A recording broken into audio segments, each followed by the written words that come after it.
Chapter number 4. Laurie's grandfather.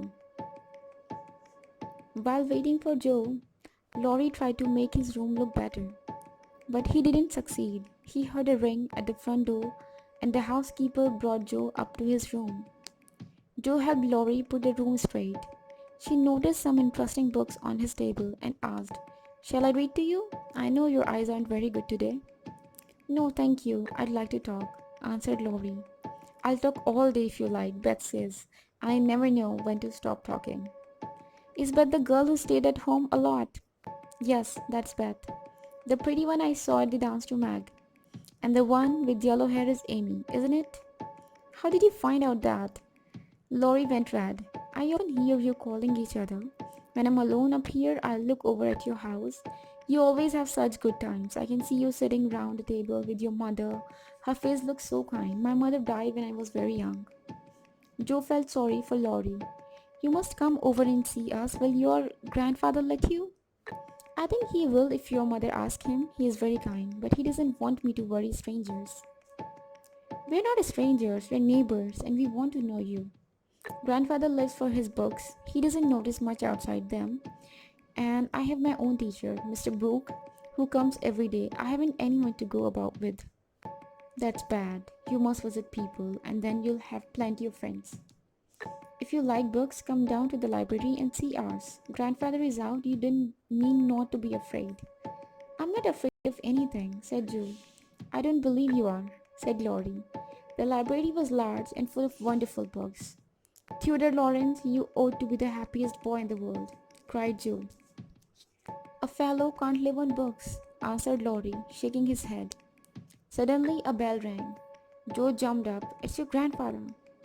But it wasn't. It was the doctor, and Laurie went off to see him. Joe looked at the pictures on the library wall. She stood in front of a picture of old Mr. Lawrence. She heard the door open again. She didn't turn around, but she said, "I'm not afraid of him. He's got very kind eyes. He isn't as good looking as my grandfather, but I like him." "Thank you, miss," said a deep voice behind her. She turned and saw old Mr. Lawrence. Joe went very red, but she looked at Mr. Lawrence again. His eyes were kinder than the ones in the picture, and there was laughter in them. "So you're not afraid of me, then?" "Not much, sir," she answered, "and I'm not as good looking as your grandfather." "Not quite, sir, but you like me." "Yes, I do, sir." This answer pleased the old gentleman. He laughed and shook hands with her. Then he looked at her face for a minute. "You're like your grandfather," he said. "He was a brave and good man. I was glad to be his friend." "Thank you, sir," said Joe. She felt quite comfortable after that. "So you think my grandson is lonely, do you?" "Yes, I think he is. I haven't a brother, and we are all girls, but we'll help if we can. We remember the lovely Christmas food you sent us. I'll come and see your mother one day. Please tell her. Now there's a bell for tea. Come and have tea with us." Laurie was surprised to see Joe and his grandfather arm in arm as they walked through the hall. Mr. Lawrence watched the young people. During tea, his grandson looked different. There was color, light, and life in his face now. "She's right, the boy is lonely," thought the old gentleman. "The girl understands him. She's like a boy herself. I like her, and the people next door will be good for Laurie." After tea, they went into the big drawing room, and Joe noticed a beautiful grand piano. She wished her sister Beth was there, because Beth loved music and tried to play the old piano. "Will you play, Laurie?" she asked, remembering how well he played at the party. Mr. Lawrence didn't look pleased, and Laurie said, "Not now, another day, perhaps." "Mother," said Joe when she got home, "why did Mr. Lawrence like Laurie playing the piano?"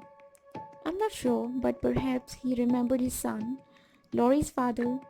His son married a lovely Italian lady. She played music, but Mr. Lawrence never liked the marriage, and he never saw them.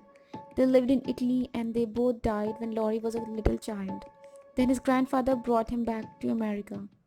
We must be good to Laurie because he hasn't a mother," said Joe, "and he can come over and see us. Can't he, Mother?" "Yes, Joe, your young friend is very welcome," answered Mrs. March.